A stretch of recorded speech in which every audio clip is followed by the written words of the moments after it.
I want people to show up and have fun doing parkour. And Alex like, I actually want the setup to be inconvenient to train on, and I want people to get hurt. And I'm like, and we clash on this every year. He was like, I want fire and I want a cherry picker that you can just be on a rope swing across the entire spot. And I'm like, we can't do that. The cherry picker chain Wait, did you just call swing is David gonna Babe? happen.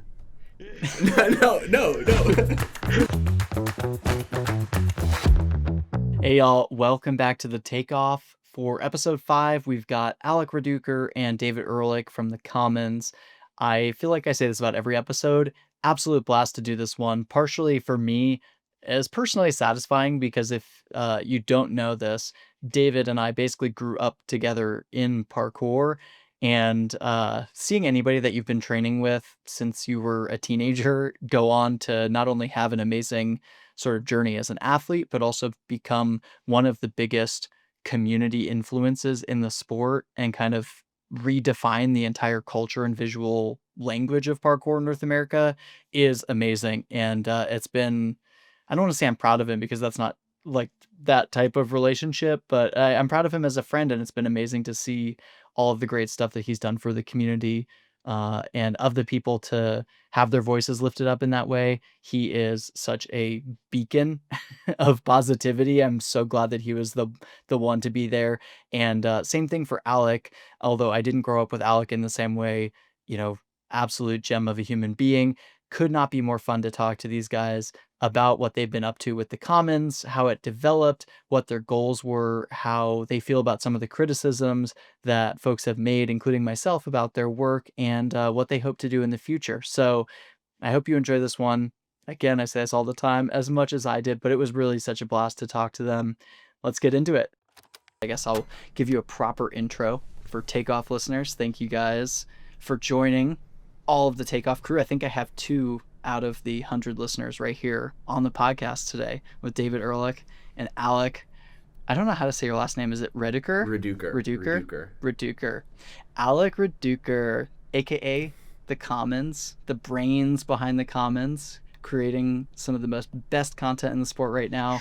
I don't know if you heard Wenson hyping you guys up on episode 2. Dom, and that was awesome. Yeah, and I think and Chloe potentially also, though this one will probably come out before that, but it's been about a 60% hit rate for Commons mentions each episode. I was like, I remember Dom saying really positive things about it, and I was like, oh, no way, he's shouting us out, let's go. And then Winston was like, oh, no way, I really respect him and his artistic vision so much. Oh my god, he's so cool. Yeah, Wenson's was, I was really excited to dig into stuff with him because his perspective on media is so much more educated, I'll say, than mine. I think, I don't know how you guys feel. I feel like my media literacy in parkour is at a pretty high level from consuming so much parkour specific content, but it's only been in the last couple of years that I've really started to look outside of the sport and digest more from other sports and kind of just general media. But Wenson obviously is an encyclopedia of knowledge for every format, from photography to graphic design, and it was really cool to get to pick his brain. Do you feel like you guys are in this similar boat? Although Alec, you've got a graphic design background. I do not have a graphic design background. I started from zero. I was Mr. Nerd, Mr. Engineer, all the way kind of up till college. And then I got to college, and everybody was Mr. Engineer. And then I was like, oh man, I need to be somebody. So I started kind of exploring other ways of expressing myself and started doing some more art and taking myself a little bit more seriously as a creative. But it comes a lot from my dad, who's a just incredible artist and graphic designer, a million times better than I will ever be. But also I've had the absolute pleasure of kind of getting mentored and coached through it by a couple different designers that we've worked with. I think initially, first and foremost, it was Yaron Erkin. Mm-hmm. Yaron was so patient, put so much time in with me, just on one-on-one calls, talking about principles of graphic design, and he put a lot of time in helping lay out the website. Do you call him adjunct professor now? Adjunct Professor Erkin? Yeah.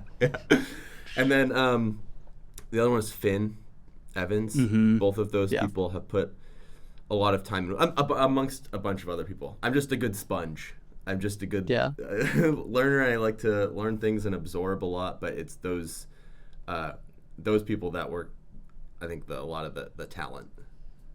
Yeah. David, what about you? I know your history more. I mean, I guess I should say this for the listener. We started training pretty much together. I think I met you when you were 13 and I was 15. Around 14, yeah. I have a very strong there's like a golden thread for me about like when I'm growing up on Long Island and going to the Eisenhower parkour sessions and you being like our community leader, and I'm like, okay, this is what it looks like to be consistent. What? Yeah. This is what it looks like to have a consistent community presence, and I carry that with me like all the way through college, and then moving to Boston and like building the community here, and then that steamrolled into making Jod. And so you are the part of the ripple effect of how, I don't know where Alec and I, but this is only possible because of you, honestly. Decade and a half later. Dude, so thank you for that. Blind leading the blind. Yeah, no, I'm standing on the corner of the Commons, hanging out with you guys. Well, I was gonna add, the first thing I wanted to ask you was also like, I feel like this kind of transitions into it because you were just talking about community, and I know you went to college in Buffalo, New York, which is, if you've never been there, 6 feet of snow every weekend and like the gnarliest winters, not trainable in the winter, not much of a community, and it was always great when you got to come back down to Long Island. But I imagine that when you went to Boston, that was probably a very nice break from Buffalo. But like, what made you both, maybe independently, and I'll start with Alec, like what made you come up with the Commons? Like what did you see in the community where you're like, we have something to add here that's different? I guess we, first and foremost, I feel like we came up in just a different era of parkour, and we were like very nostalgic for that, and we didn't want the scene to lose the things that made it so special for us, which is, I think, one was long form content, like the idea of projecting, like filming as a piece of your training, not and like cherishing filming as something beyond social media, the burden of getting the daily clip. As like expression, and I think we could like see the community losing that, and neither of us personally were the people who were capable of going out and making the next volume 1, but we, like, through travel and stuff, we befriended a lot of the people who were. And the skill set that me and David do have is I would say I have a lot of technical knowledge and follow through on tasks, and as in like getting big things done. And David has just incredible like project management and connection and people skills. So, like we kind of made it our mission to, we saw all these incredible athletes, incredible artists. We kind of made it our mission to like herd them together in the right combinations to make incredible projects happen. And I feel like we've done that, and we are doing it still. I strongly agree with that, but David, I'll let you hop in. I mean, how do you feel like, as Alec's assessment resonate with you? I completely agree. So you had an earlier question about skill set, and when I don't really define myself as an artist at all. I've never edited a YouTube video. Maybe like one on my personal YouTube channel or something, but it was like It was, yes. It was like I would always, through one means or another, pay or like pay for like someone's Taco Bell or something to go edit like a 2-minute video for me for YouTube. And so I really define myself more as like a businessman. And I handle like all of the people facing through the Instagram, through the platform. And so if you're talking to someone on the comments page, it's definitely me unless Alec chimes in into a message. Yeah. When I message someone from the comments page, I put a -Alec at the end. Yeah. Please forward any complaints to HR, David, at the comments. We actually, I'm not even sure if I should say this, but it's genuinely way too funny maybe to not. So anytime there's any type of like difficulty with someone DMing the page, or it's like, oh, I have a problem with this, and I'm like, yeah, let me talk to Alec, and then we'll sort that out. And then Alec would be like, let me talk to David, and we'll sort that. And it gives us like this good like, buffer time. Go ask mom. Of like go a ask week. Dad. That's great. That's really good. I thought you were gonna say like good cop, bad cop, like somebody's giving you grief, and you're like, that was Alec that said that. Actually, that during Join or Die, that's 100% the case. That's Who's the good cop? Who's the bad cop? I'm good. 100%. Yeah. No doubt in his face. I have. There's like a handful of people I've had to apologize to at Join or Die because we're just so stressed and doing so things that sometimes we'll just like lash out and just be like, people just need something really simple. It's like, what do you need? Like someone be like, hey, where's the bathroom? And I'm like picking up like broken glass off the ground, or like or last year, John, Nathaniel Trier did double cork to this round concrete like structure wall and just biffed it and just slammed both of his shins into it. And I was like patching him up and getting ready. Shin hair. Oh, I thought you were gonna say you were cleaning shin hair off of the concrete. No, I was wrapping him to get him ready to be like taken to urgent care because he was like bleeding out of his shins, and I was like, and someone was like, "Where's the bathroom?" And I'm just like, "Do you not see what I'm like doing? Like, brother, dude, it's a major city. Figure it out." Parkour people at jams have very interesting priorities. The questions people ask. That's wild. Yeah. So, did you see Commons first as like, I mean, it sounds like it's always been very founded in community. And I think, Alec, what you said about starting to see the sort of like spark of parkour culture that we grew up in, not die, but kind of start to diminish. And you guys are like kind of trying to protect that. Did you see Commons first as a event or like kind of in-person community activation, or did you feel like it was more of a video forward thing from the beginning? Well, I'm gonna let David take this, but I will say that there was like there's a pretty clear divide of the time when the Commons turned into like doing media and the time before that. The Commons existed for a couple years before that, and I was not even a part of it at the very start. But I'll let David take that. The good old days, as they say. Yeah. The days where I would, because I have when zero Alec was less stressed. When he was, yeah, that's true. And back when our Instagram was categorically so bad and mismanaged and had zero any type of like cohesion, whatever the case. So when I first moved to Boston, there was like I think like 3 major communities segments. There was like Hub, which was like Dylan Poe and a lot of the Hub veteran guys who used to run Hubbable. There was Parkour Generations and all of the PK. There's like a huge faction of PK Gen here, and it's awesome because they've also built all of our parkour parks here. Because we have 3, which is sick. That Boston has 3 parkour parks. And then there was like shout out Blake Evitt. Shout out and Evan Byer. And Evan Byer. Like, yeah. And the rest of the team for sure. Absolutely. But then there was the 3rd faction, which was like all of the like top 10 freerunners of the world, like Alfred Scott, Sean, the twins, James, and it's like etc. And so like they had like their own kind of like intermingled group, and I came to Boston to be like hang out with and kind of dibble dabble and out of it. But then I was like, how come we're all just not like training together? And so that's how the Commons kind of started, was kind of like as like the open meetup group. And because like everyone come and come train together. And it got bigger and bigger and had like a really productive summer of coming together. Then we had Join or Die, which was in 2019 was the first one.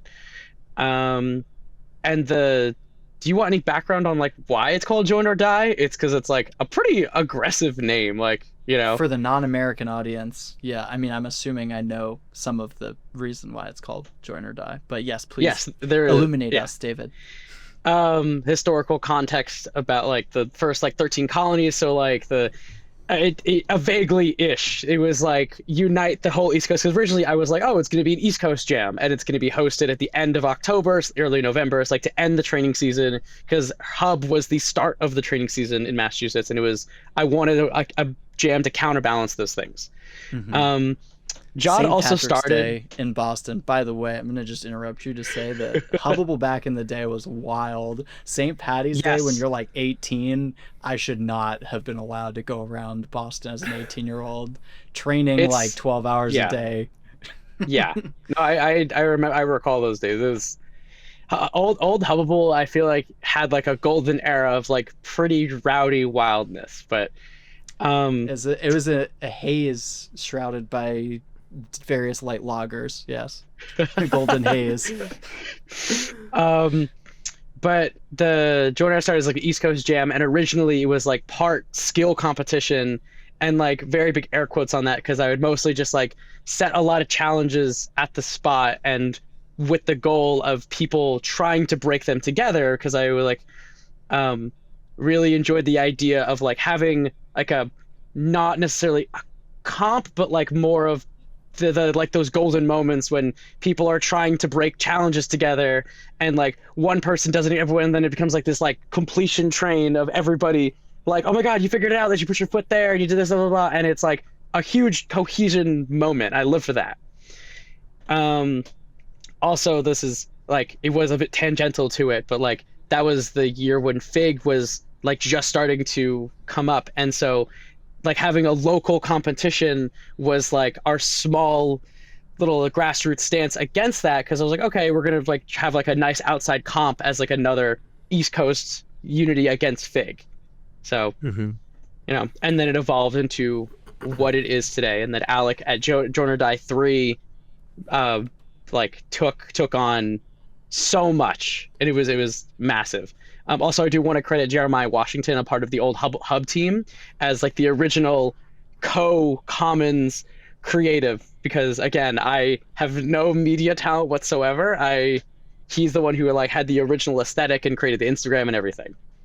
And a lot of that actually still carries over to this day. Like there is definitely an identity that carried over of like the black letter logo with a lot of like black and white sort of almost like old newspapery. The font selection was really good for that. Yeah, it's very like 18th century New England vibe. I like it. Yeah, and it's kind of like this all kind of the core aesthetic theme together. Like even the Join or Die came from like an really old political comic of like the American Revolution. So when are the Don't Tread on Me Daddy shirts dropping? Is that going to be the next Jod? I'm going to continue the New England. It's interesting because we've stopped with a lot of the historical context stuff. We've been leading way more into like our hyper local area, which is called Allston, Massachusetts, which is also called Rat City.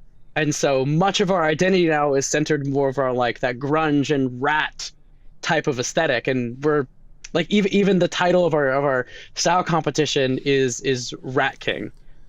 Yeah. So I did not know that was. I saw the location tag on Instagram, and when you guys put something up, and I'm like, I don't know if this is actually what it's called, or if you've just decided like, is the designated by the Commons. But that makes me feel better, because I will say that having not been to Jod yet, the vibe is like simultaneously from videos very welcoming and also very like overwhelming. I don't want to say off-putting, but it's very much like, I'm like, oh, this feels like the experience that I had, but also I have no desire to have this experience personally. I'm glad that it's there for the next generation to have. And there's like some jams that feel like OMFG, for instance, feels like it's very safe.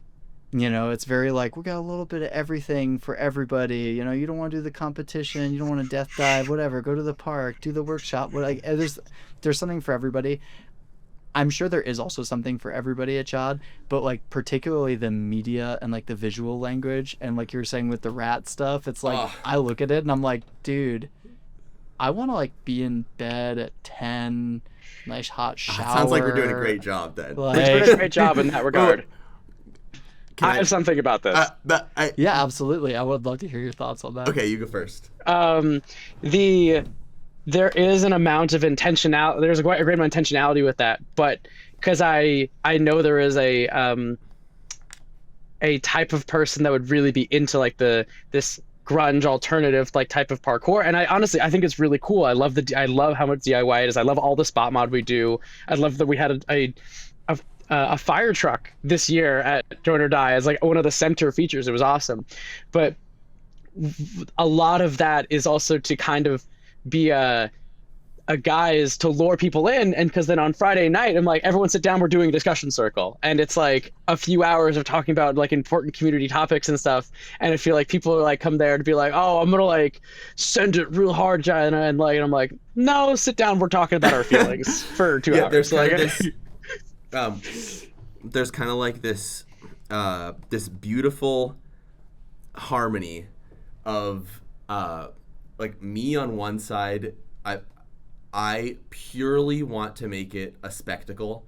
Like I want the Ring of Fire. I want I want WWE Parkour Edition. Yeah, everything concrete. I want people sending their biggest stuff.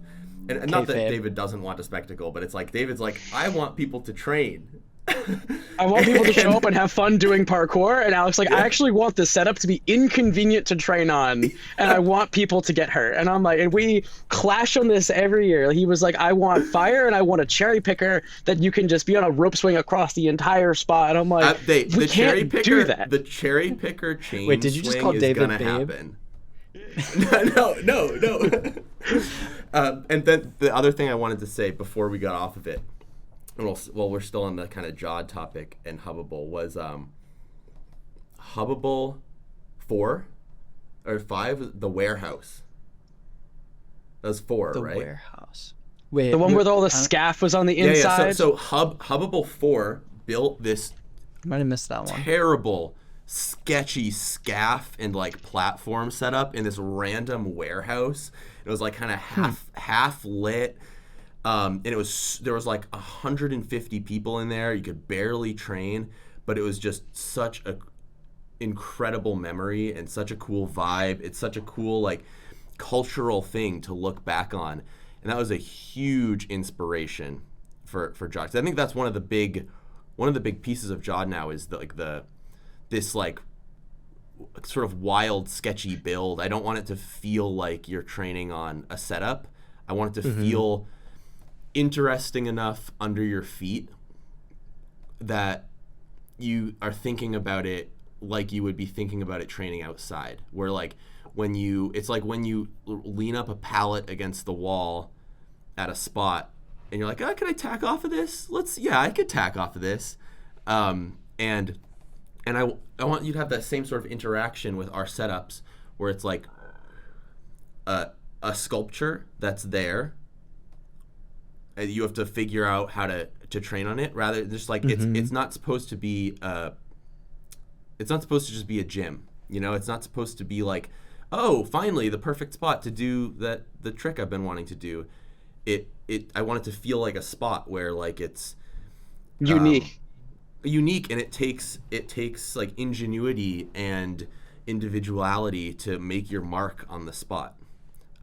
Which is why I try and part of that is just make it look cool, that's why we have the chain link and the fire truck and all the murals, and like the roller board to wear gloves. Yeah, the roller. I was gonna say, do you require all these people to wear gloves, or is this just the new aesthetic that I'm missing out on? It's the new aesthetic, and I foster this community. I put so much money into it. I'm like, I don't like the gloves. They I think that they think this is new, but parkour has been through this before. The gloves are not new. The gloves Also, are not all. It's retro. I don't know now. when this is gonna come up organically, but I just have to put it out there. I started parkour before David. Just a little bit. When did you start? What year did you start, Alec? 2009. Or when did you? Okay. I also started in 2009. Yeah, it was close. But we went on the forums and we figured it out like for sure. Yes, there's like a couple APK months. forums. What was APK forums, baby. Nice.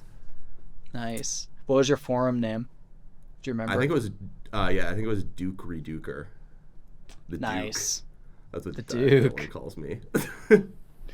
Oh my gosh. Well, I feel like the transition that you just so beautifully offered me, the idea of creating spots that are not just spots, that are kind of like thought-provoking in how you're meant or intended to interact with them, that feels really defining to me of what a lot of the Commons media has been. And I was going to be curious, like, so you said it was established kind of as this community forward organization in the beginning. You were doing JOD, you moved into the media space. Who did you pick and why? And I guess we can start there, but like really what I'm curious about is like I see a very kind of established common language, pun intended, across a lot of the pieces and the athletes that you guys work with, and I'm curious what your perspective on that is. But why don't you tell me kind of what your first project was and how you sort of stumbled into working with all the athletes and creatives that you guys have worked with. David. Take it away. Yeah. Oh no, that's Alec. Yeah. Yep.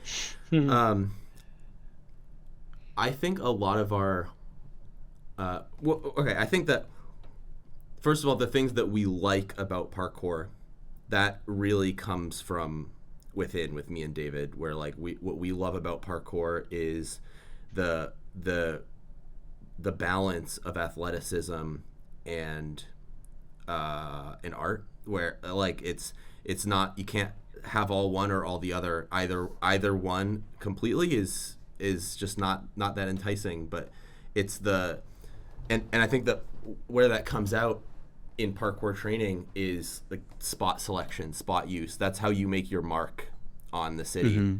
Is the spots you choose, and like finding a spot where nobody else could have seen this thing that you did there, and also using spots that are not really obviously not meant for that.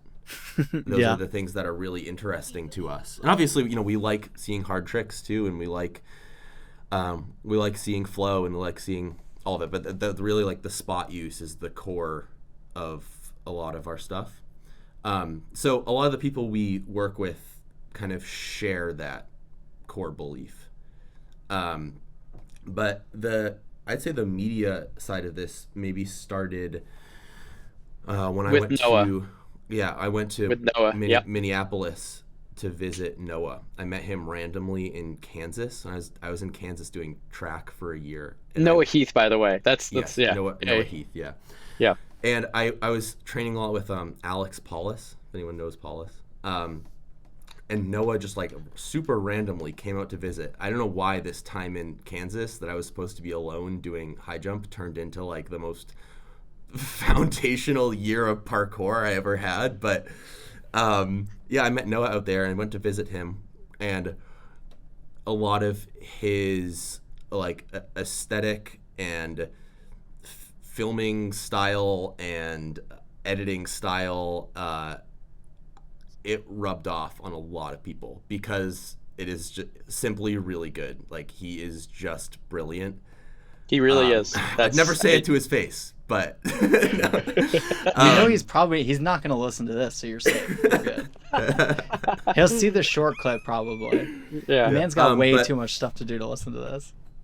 But no, and obviously it's not just Noah. It's I would actually say it's some of the other Manor people as well. But I think they really had a lot of influence on the early aesthetic of the Commons. I mean, they were the first people we worked with.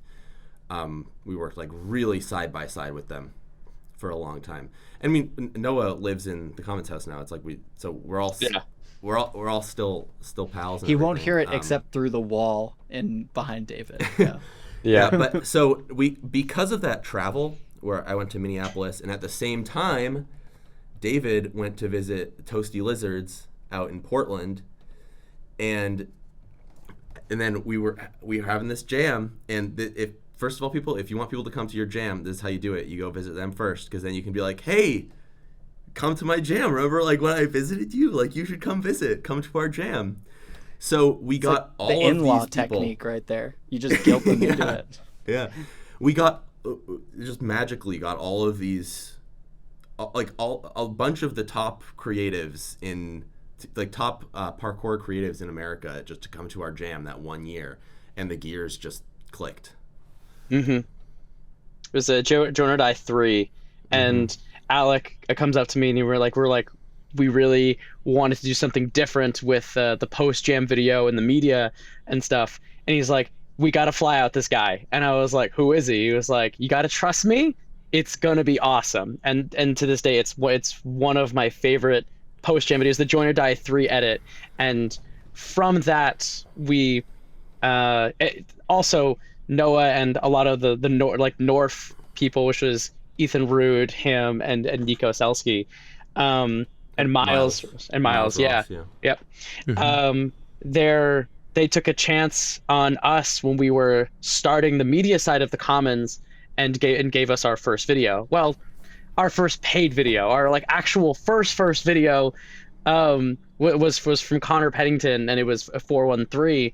And it was like the video that like was our first thing on the platform that was like, oh wow, we're like really doing it, really establishing ourselves, like after months and months and months of Alex slaving away on the website and like making it, like hard coding it and making it from scratch and like designing it with your own. It was like coming to fruition.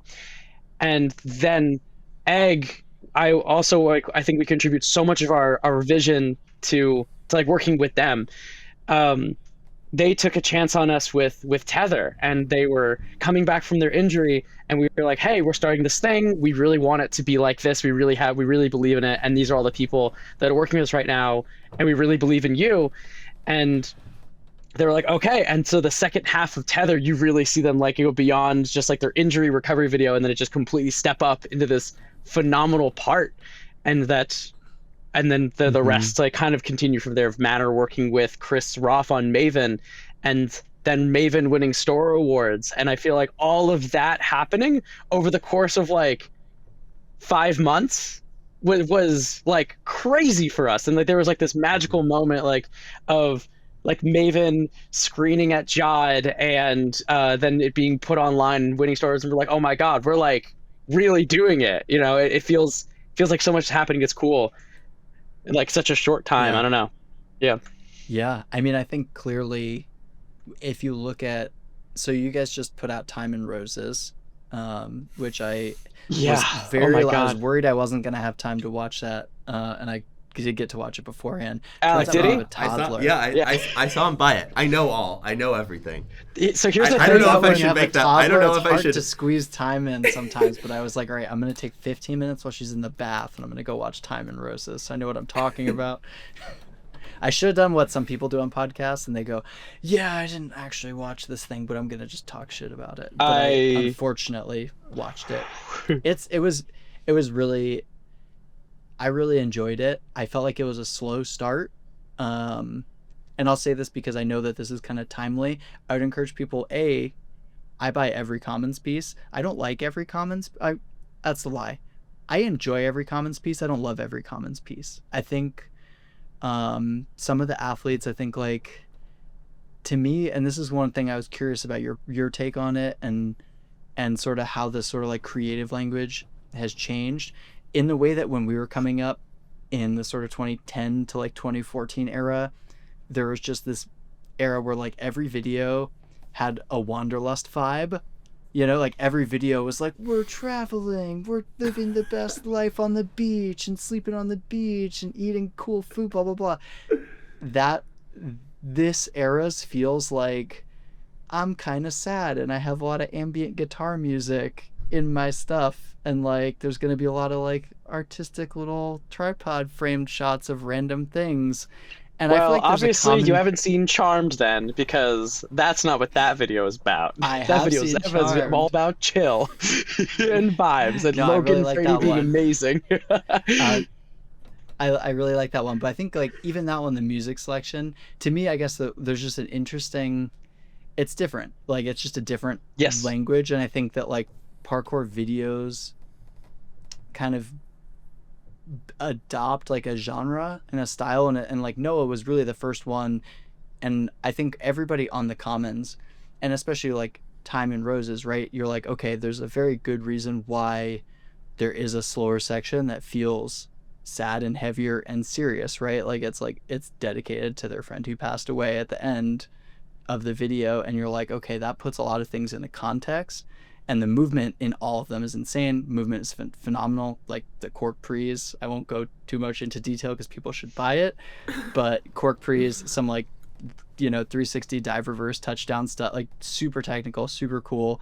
And I think that that's always like the interesting thing to me, and I won't say it's like a complaint, but it's where I start to get like, where I start to feel distanced, or just like I appreciate it from a different level than people who are probably in that part of the creative community. As I like look at it and I'm like, oh yeah, I see the language developing here, the way that Storm Origins, for instance, like developed a vocabulary around how to film parkour in 2010, and then like Ampasound and Chris Ilabaka developed a language around how parkour videos should feel in sort of like the area that was really formative for me. So it's interesting to see like the Commons really defining this sort of more, I want to say, introspective, I think, approach, and it feels like it resonates with what you were saying, Alec, about what you like in a spot, because it is kind of like a giving the viewer time to step back, look at a space, let them think. And this was my favorite thing about Tether. Egg put so many shots in where you kind of see the shape of the spot and your brain starts to do the parkour vision thing, and then they move through it and they don't do what you're expecting. And like I love that juxtaposition. Like I think that's like what great art does, is like it sets you up to be wrong in your expectations and like challenges your expectations that way.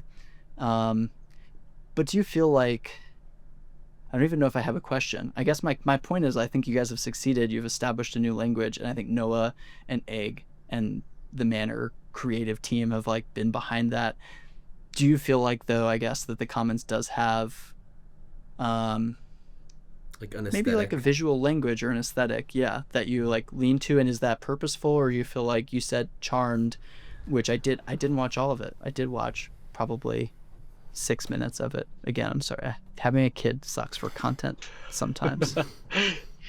I feel like Alex said a lot more about this, but I think as we grow, that visual language for us is also going to evolve with the athletes that we work with.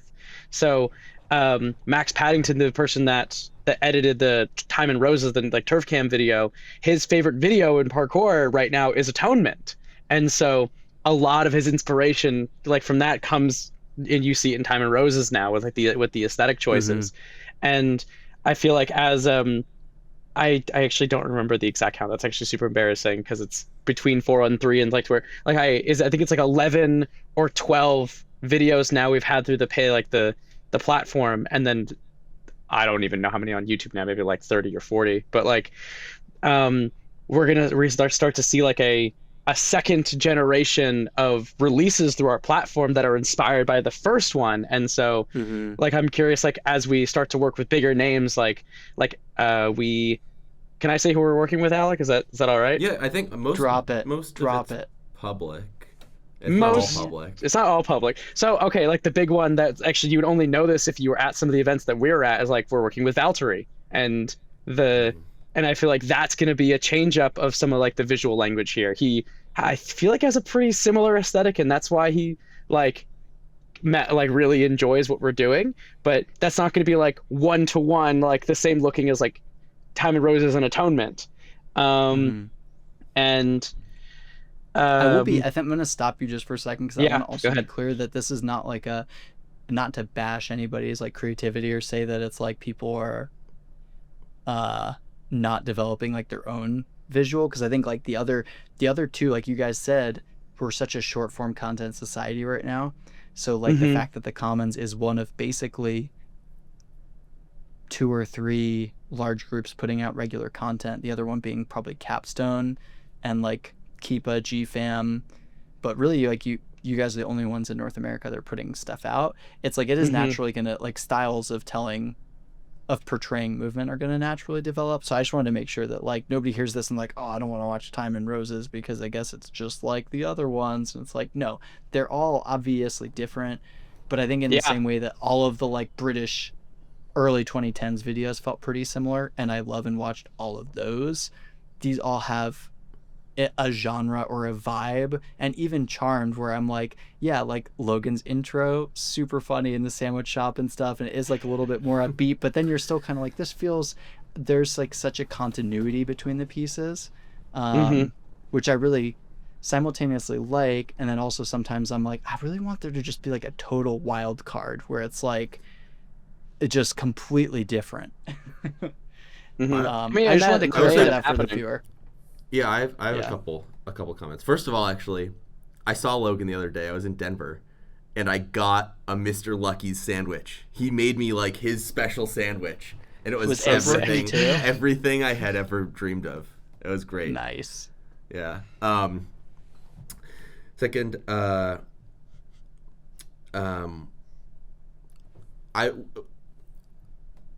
we don't necessarily want there to be a Commons style, a Commons aesthetic forever. I don't think it's bad that people think there is. I think that's a great thing, honestly.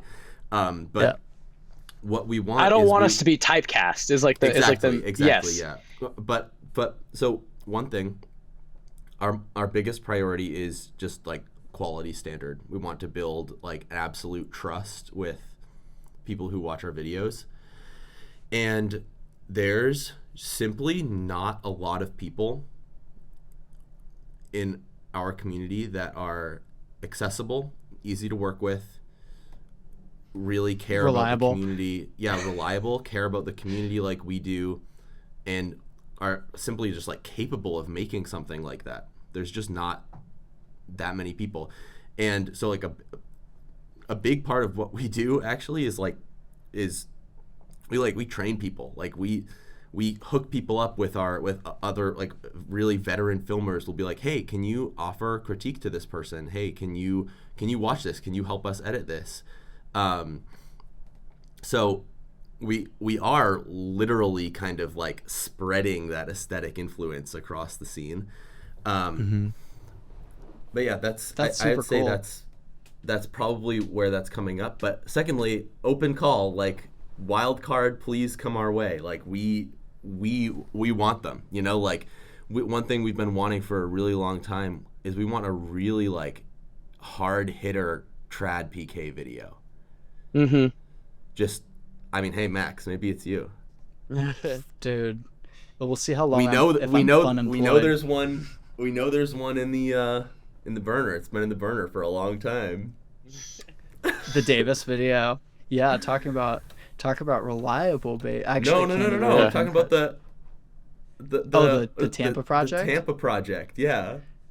I haven't been back, man. I gotta go back. I've been wanting to hit it. Yeah, maybe I actually have thought about this because David and I talk all the time about like I would love to find ways to coordinate more with like Point A or my own personal stuff in the Commons. And I think one of the interesting things to me is like I think that what you guys are doing is so pivotal for the intra community development.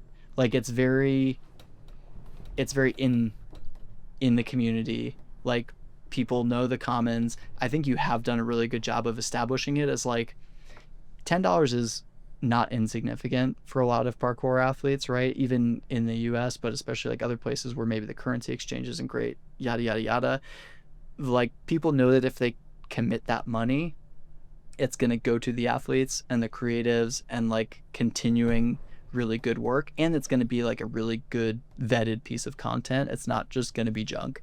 So I think you guys have absolutely succeeded at that. And it's also very cool to hear that you've built like a real production house with resources. And I think it's awesome because like I love getting feedback from people on projects, right? And there's a lot of times where I'll like send something to Toby or Sasha or Wenson or like Daryl Stingley and be like, hey, you take a look at this and kind of like let me know what you think.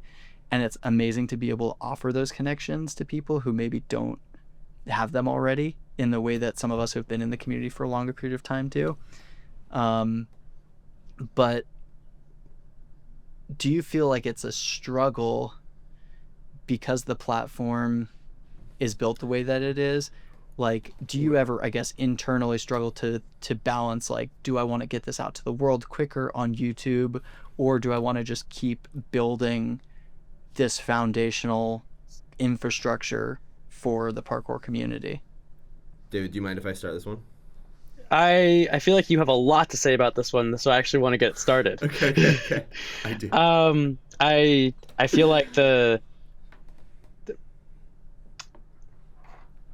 we feel very strongly right now that if it goes on the platform, we're hoping that it has like an extra layer of weight to it, like that, like, oh, it's going on the website, it's paid for, like that I have to go access it. Like there's like amount, like there's a and I don't want to let this be kind of grandiose, like an honor to have like a commons part, and we're hoping that people look at it and go, oh wow, I have a paid part. That's awesome and that's sick. And like and you're right, it is not an insignificant amount of money like to pay $10, but also like if you're a parkour athlete and you're gonna make a solo video anyway, or you're gonna make this like project and you get paid X amount of money, that's more than you ever would have made off it as a solo creator on YouTube. That's massive.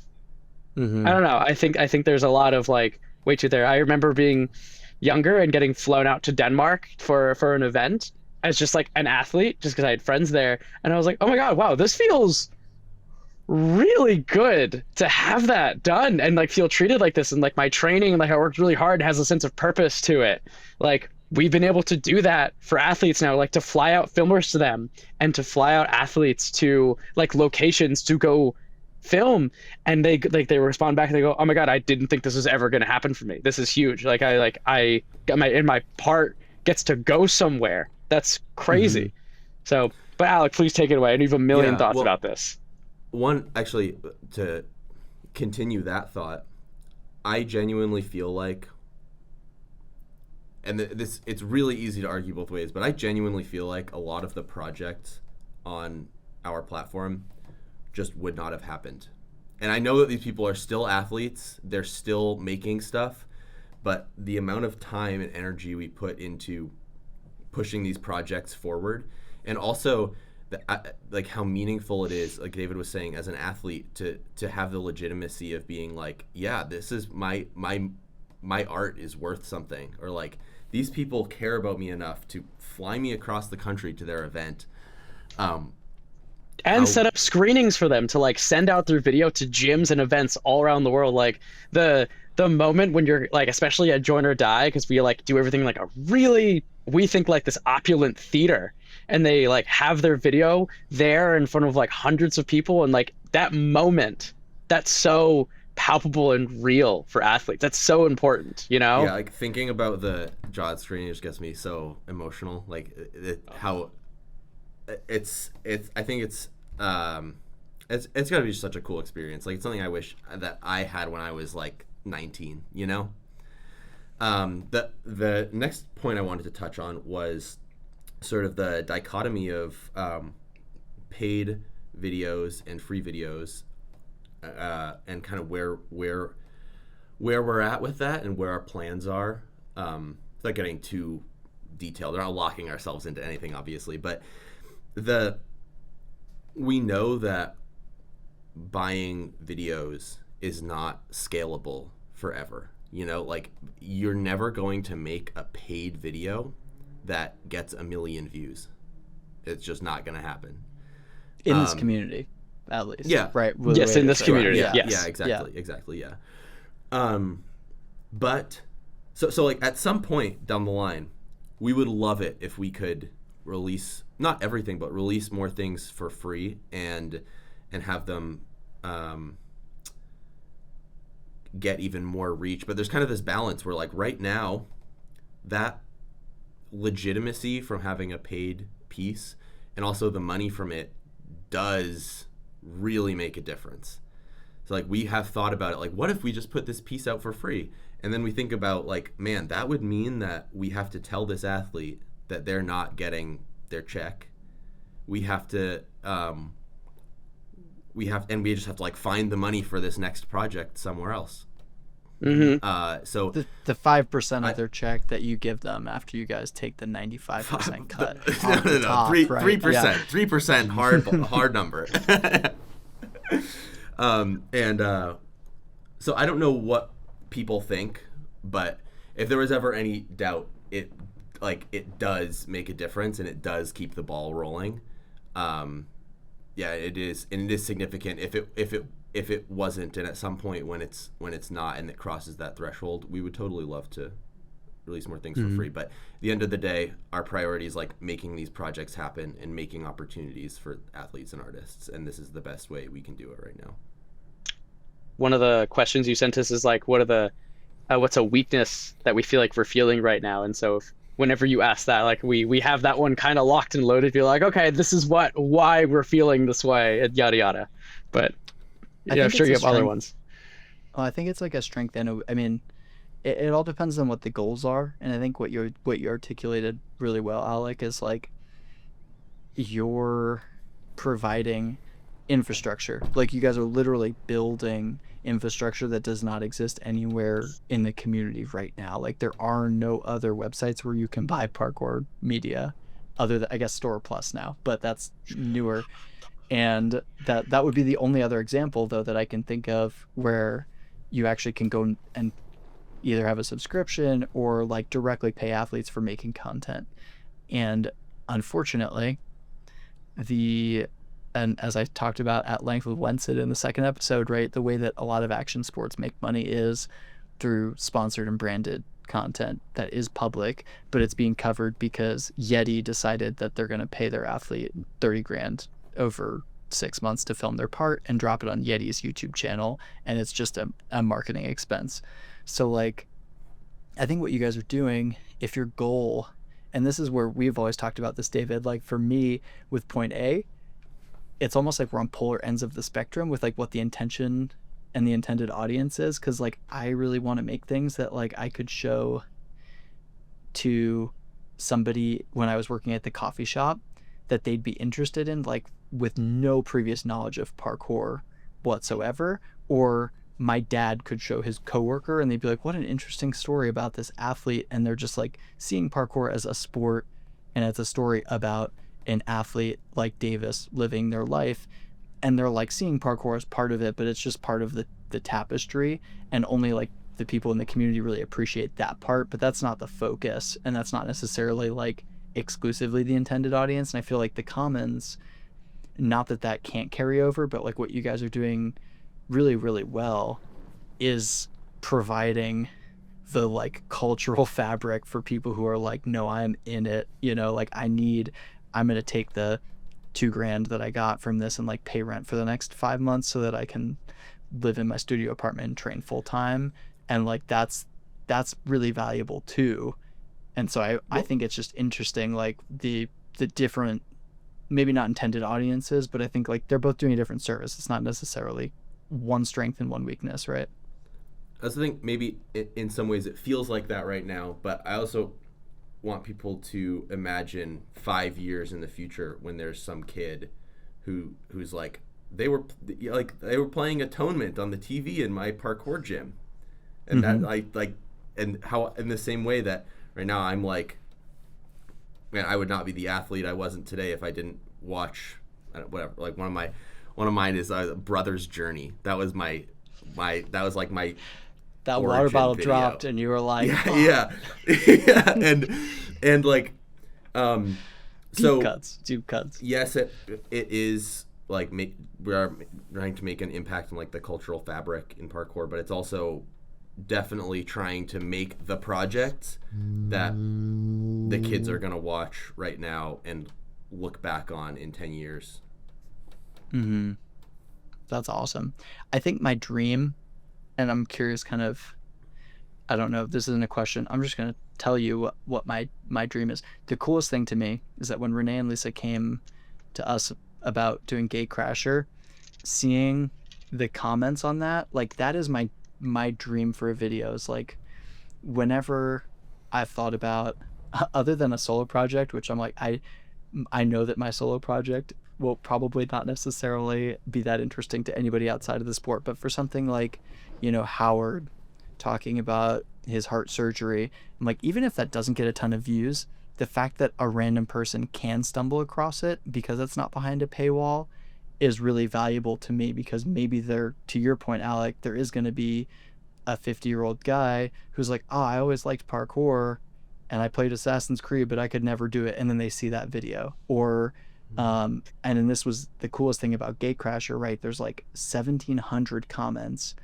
and there's over 500 of them are from women who are saying like, I'd never seen a parkour video, but this makes me want to start parkour. Or like, this is like the community that I was looking for, or that I really wanted in insert sport here. And like, that is so cool. And I think we need people doing both. Like we need Capstone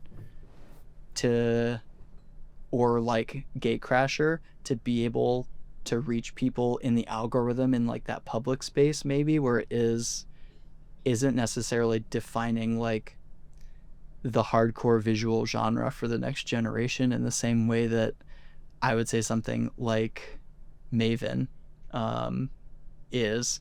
And then we also need, for the nerds, like we need the commons, and we need, whether that's an expanded version like you're saying, or it stays where it is now. Like I think it's valuable. I think it's super valuable, even if you guys don't grow or scale. Like obviously I hope you do for your success, and like to be able to get more athletes on board and like hire another editor and do like fucking 18 projects a year. I would love that for you and for my own enjoyment of your content. But even if it doesn't get there, it's like what is currently happening is also super valuable. So yeah, again, I didn't even have a question. I was just curious what your thoughts are, because that's a constant struggle, is like when we're filming this piece with Davis, I've thought, and we did like an action cut specifically for Jod, because I really wanted to get something that was for the community out. And I knew that to do the narrative cut that I want to release through point A, I was like, Davis, dude, I'm working full time. I have like almost a 2-year-old. Like I do not get the chance to sit down and edit in like 8-hour chunks the way that I need to like knock this out in time. And so we did that, but it's a constant balance, because we were even like, do we want to release this publicly before the end of the year? Do we want to like wait until the full thing is out? And a lot of times what we decide to do is kind of wait and then do the full public release, and just kind of like let it simmer for lack of a better word. But I do want to just like highlight the value that your approach has, and I think what it does is also counteract the weight of something like a store, or like Schlappen, like all of the DOMs and stuff out there that are creating like the really wide-reaching content that maybe doesn't have as much depth and culture. And like if you don't have somebody doing stuff for the true heads, that culture dies, and then the roots of the whole thing that we all love like start to kind of wither away. So I think even as you're doing it now, it does a huge service to the community. There was a term that a friend of mine here in Boston said, that what the type of like content or media that we're doing, and the word he used was core.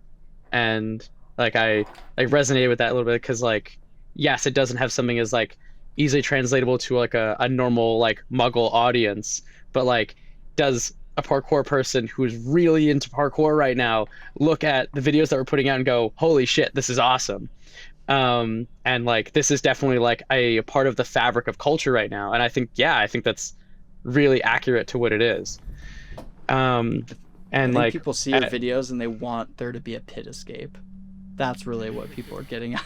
They're like, this would be great if it was Connor Pennington in a pit for 30 minutes.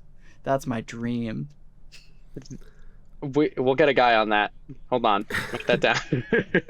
It's really funny, the people you just mentioned, like, and this is actually like selfishly one of my biggest goals. Like, Dom and Storer are two of our biggest fans, and I want us to be your favorite free runners. You know, obviously we're not the people in the films, but like I think that personally David, when you drop in your is part, like more meaning. David put out a part. I saw YouTube. clips. I'm waiting for the next part. I know the goodies he's got in his camera roll. Yeah. It's gonna be I'm a little sorry, while. I totally interrupted you, Alec. I just got too excited about a new David video. We're both working on videos. We don't get as productive as clips as a lot of the athletes we work with. So maybe someday. We're working, man. Yeah. It's hard to film and produce and do all the background stuff, and then also work full time. And speaking from experience too, it's hard to just work full time. Yeah. How have you guys been balancing that experience? Have you been balancing that experience based on the sudden silence? No, honestly, I mean, who is to take it? I feel like generally, yeah. Like I reflect on this pretty often about like my whole earlier dump about like we're like releasing a bunch of videos like Tether and Maven all and Lullaby all in like a span of a couple of months and stuff. I feel like generally our output over the last like, how long have we been a company? 2 years, 2.5 years, maybe. Yeah. Like, I feel like our output in that amount of time, and even the amount of YouTube videos we even put out, is like pretty high. Like us clearing out like with 3 paid videos this year, and I don't even know how many YouTube videos. And then the year before was like 4 paid projects. Like, I don't know. So like that's, and then also running Join or Die every year, which is, I think, I mean, I'm ready to be corrected, but I think it is now America's biggest jam. Like the numbers that it pulls and like the cultural impact it has. So the short answer is I feel like we're generally handling it well. Like, would it be better always if like the money just flowed from the company, or if like some big, like as you were mentioning, like some big corporate sponsor came in and was just like, hey, we'd love to just pay you guys to keep doing this. Like obviously stuff would roll faster, but even at the end of the day, like even if a corporate sponsor came in, like we wouldn't quit our jobs. All that money would just be going into just paying more editors, paying more filmers, and just paying for more athletes to keep them in the air and flying. Like right now we're working with like Mikesh and Venda from Avanti Garda as like as like a couple of our like bigger filmers going into 2026, and always Egg as well. Egg is like going to always be working on like 3 projects for us. It's crazy. But keeping Mikesh and Venda in the air is like part of our primary goal right now. Like Venda and kind of Mikesh right now are working with Shirai on his solo project, and that should be coming out sometime in like early 2026. Mikesh is like the primary filmer for Camilla's video, and that'll be coming out I think by early summer as well. So there's like, that's kind of the thing, is would it always get easier, really more going money? International next year too. You got Valtteri, Shirai, Camilla. That's gonna be sick. We're really stoked about our volume 2 lineup, and we feel very strongly about the athletes we're working with, and like all that's the thing as well, is like every piece we put out we feel so passionately about it. That's a whole tangent, but I know this was a whole rant, but I feel like generally we managing it well. And could we always be doing more? Yeah, but I don't know. We're gonna keep going. It is like a comical amount of work. Like I think me and David are both very driven and very busy. But it is a lot of hard work, but it is definitely not thankless work. It means a lot to me to feel like a community leader, and like I am somebody in this space. And it's worth it for the moments like when we get to tell somebody that their video crushed it, and we get to make their day, make their week, make their month, and or like at Join or Die, when we get to like look over the crowd of the people who are here because of this space that we built. And again, it's not thankless. On one hand, it's really hard and a lot of hard work. On the other hand, it's like it's not a choice. Like it's a really easy choice, Like there's people who just come up to us at Join or Die and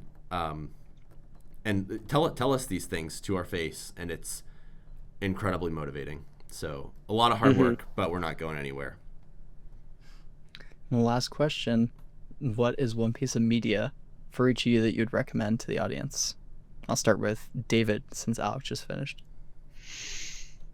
I thought about you sent us that question. I thought about it a lot because the very first one, because I feel very strongly about this, and it's going to be a toot of my own horn, kind of. I've been saving videos on like a playlist or separate playlists on my YouTube channel since like 2009. So there's parkour video, PK videos 1, 2, 3, 4, 5, 6, and it's like thousands of my favorite videos are all there. And people have like told me before, like, I subscribe to you not even for your videos, but because of your playlists to go get inspiration. And so I've had this dream of hosting a screening where I just play classic parkour videos that I feel super strongly about to educate kids about, like, this is your roots. These are the videos you've never seen before. You have to understand how important this is. You need to know who Eric Moore is. He's the truth. This is Dare parkour. Yeah, kind of. Like, everyone's got to understand. But amongst that, there are two like kind of videos that I feel very strongly about that I had to weed through. It was really hard. I really thought about this. Leeds. The Leeds parkour channel. There was a video called "Man's on Ghastly Shenanigans." Leeds Monstrosity. All of those videos, I feel like the filming, the aesthetic, the aggression, the energy crossing space, like, those videos are so good. They're so amazing. I remember being so motivated to go out and go train. And like now when I'm like filming my own video, I'm like, I want some of that like, I want to go cross a whole spot energy. It's so good. And the filming's awesome. And then I need to also like a shout out and like feel very strongly about Hazel. Like, I remember they screened it at Hubbable years ago. And I remember sitting in the parkour gym watching Hazel and being like, can I curse? Is that all right? Do we curse on this? You can. You can. Oh my God. I'll just say, I was like, holy moly. This is so different than any other piece of like parkour video that I've seen before. It had like such like genuine emotional depth to it. And the movement was different. And I was like, really impacted by that moment, and like I was like, this is new. This is going to be a ripple effect in the community. It was so true in that one thing. So shout out to Ethan and Noah for doing that. Yeah. I mean, it's like the something that I really didn't catch. I should just say, I know it's your last question, but like nothing goes out the door for the media that we do without like circulating through the trusted people that we have, and like the videos are only as good as the people in the community that want to see them. People want to see the videos to be made that they want to watch, and they come out to be so good with everyone have their hands in it. Yes, we have like our own like final say on stuff, but like it's because of those trusted people, like, I don't know, that makes all of this possible. So that's my whole bit and rant about all of that. Hazel and then the Leeds videos are definitely ones I have to recommend. And if anybody wants Oh yeah, I was just gonna say, if anybody wants to rival a One Piece marathon, it seems like you can go to David's YouTube channel and watch through all of those playlists. Just a similar watch time for sure.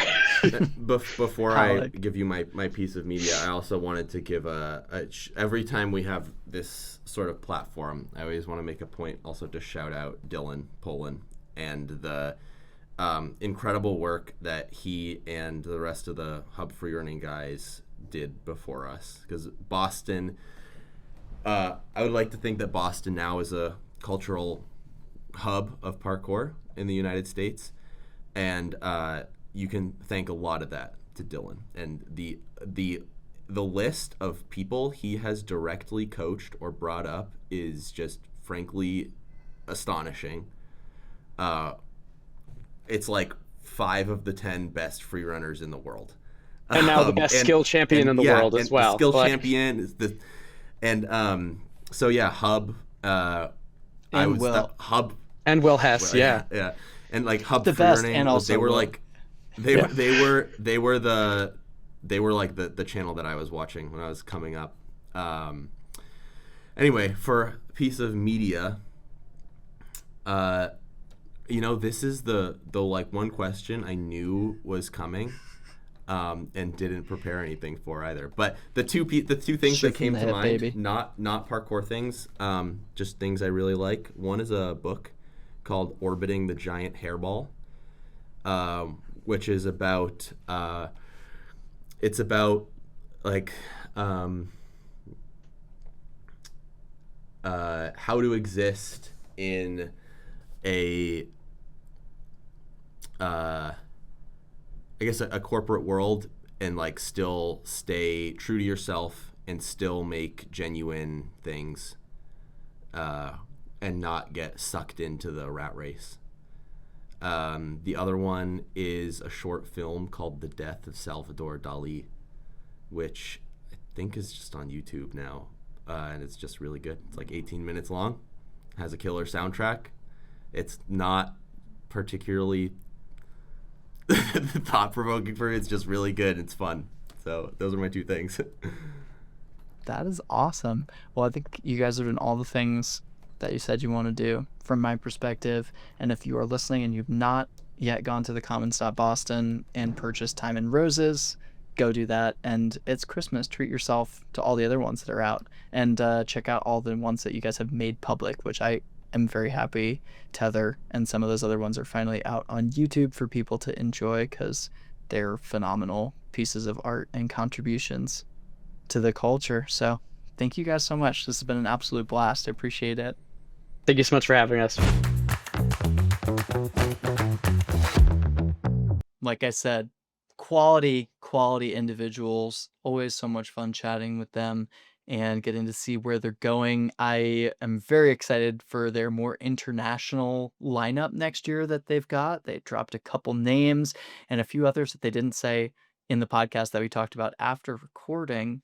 So I'll just say I'm very, very stoked to see what's coming, and you should be too. If you're not already subscribed to the Commons, or you don't have a profile on the Commons.Boston and you're not buying their stuff, like, I've never bought a video of theirs and felt like it was a waste.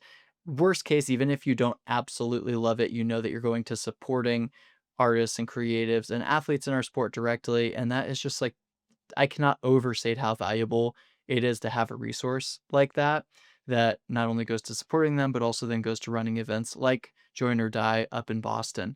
So thank you to Alec and David for all the great stuff that they had to say.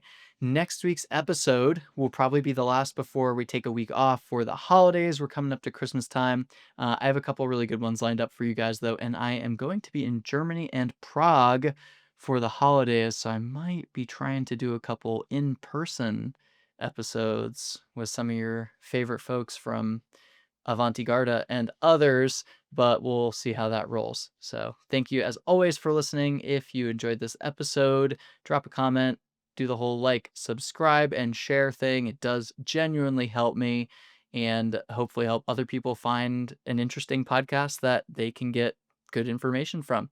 I'll see you guys next week.